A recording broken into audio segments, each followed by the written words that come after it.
ஷேய் இப்போ முனியப்பன் பேசுகிறேன்ப்பா. சாமி கடவுளுடைய கணக்கு, கைலாசத்தில் நீதிமான் கணக்கு. கடவுள்கிட்ட கணக்கு கொடுக்கணும். எப்பா தென்பகுதியில் அந்த கணக்கு பத்திரம் போட்டவன் இப்போ பழையபடி பத்திரம் போட்டிருக்கான். நான் பின்னாடியே தான் பார்த்தேன். இப்போ இந்த 2 பேரும் தாப்பணுமோன்னு இந்த சுயேஷம் பார்த்து எழுதுனா அவன் மாவங்காரனும் தெரு ஊரம் கொட்டடிக்கான். நாங்கள் இத்தனை லட்சத்துக்கு விற்றுட்டோம். அப்போ இப்போ மாட்ட போகிறடா, இப்போ தாண்டா மாட்ட போகிற தாவேக்க ஆட்சியில் இப்போ இந்த கேள்வி வராது. இப்போ அவன் நோண்டுவான். இப்போ நாங்கள் நோண்ட விடுவோம். யாரை தேவைக்கு ஆட்சியில் உட்காந்துருக்கானா அவனை நோண்ட விடுவோம். நோண்ட விட்ட உடனே ஆட்டோமேட்டிக்காக பத்திரப்பதிவில் உள்ள கணக்கு வென்று சார்பாளர் நீதிமன்றத்தில் வழக்கு இருந்தால் எதுக்கு பத்திரம் போட்ட, ஏற்கனவே உள்ளே ஏறி போய் கிடக்கு நீதிமன்றத்தில், நீ எதுக்கு பத்திரம் போட்ட, அப்போ வென்றியும் தூக்கி உள்ளே போடு, பத்திரப்பதிவு சார்பாளர் சேர்த்து உள்ளே தூக்கி போடு. இப்போ தாண்டா வேடிக்கை இல்லை கேடு கட்டவைகளே. அப்படி ஏன்னா அந்த இடத்துல உங்களுக்கு ஆசை இருக்குடா, இல்லை உள்ள ஊரா காவு இறங்கிட்டு இருக்குடா. இந்த மண்ணில் கைலாசத்தில் தென்பகுதியிலையும் நடுபகுதியிலையும் காவு இறங்குது.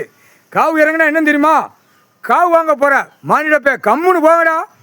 கேடு கட்டவைகளா, சாமி குடும்பம் உட்காந்துருக்கு, சிவன் குடும்பம் பார்வதி குடும்பம் உட்காந்துருக்கு. ஏண்டா கேடு கட்ட வேலை. எப்போ கொட்டி அடிக்காம்பா, கொட்டி அடிக்கான். இத்தனை லட்சத்துக்கு நான் விற்றுருக்கேன், 2 கண்டார் வலிமை, காப்பு கட்டின குயிமை, சுவை சம்பாத்தி எழுதின கண்டார் வலிமை.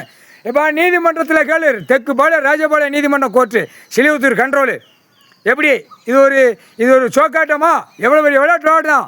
அரசியல்வாதி இதில் எல்லாம் வழக்கறிஞர் எல்லாம் சேர்ந்தா விளையாடுதான். எதிர்மனதார் உட்காந்து விளையாட்டு, பெரிய விளையாட்டு விளையாடுதான். ஏண்டா பாய் பேயலா, நடக்கணும்னு நினைச்சியா கடவுள்ரா.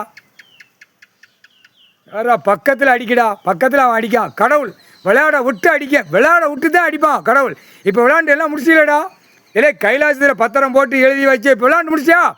இப்போ தான் விளையாட்டு ஆரம்பம். குடுக்கிற குடும்பமே கண்ணீர் கூத்தலுமா சுடுகாட்டி அறிவி போவோம். இழுக்க விட்டு கை கால் ஒடிச்சு ஆஸ்பத்திரியில் அறுக்க விடுவான். கடவுளால் தான் முடியும், ஈஸ்வரனால் முடியும். பக்கத்தில் அடித்தானா உட்காந்த வாரம் அப்போ அவ்வளோ தூரத்துக்கு விளையாடுதான். அல்ல கேடு கட்ட உரிமை இல்லை வென்றுலாம் சேத்தூர் பத்திரப்பதி சார்பாளர் உள்ள வேறுவாடா. இப்போ தேவைக்கா தூக்குவான்டா, அவனை வச்சு இப்போ தூக்க விடுவார் கடவுள். மூளை திருக்கி அவனுக்கு மெம்ம ஓலை போகும்டா, கைலாசத்துக்கு போவோம்.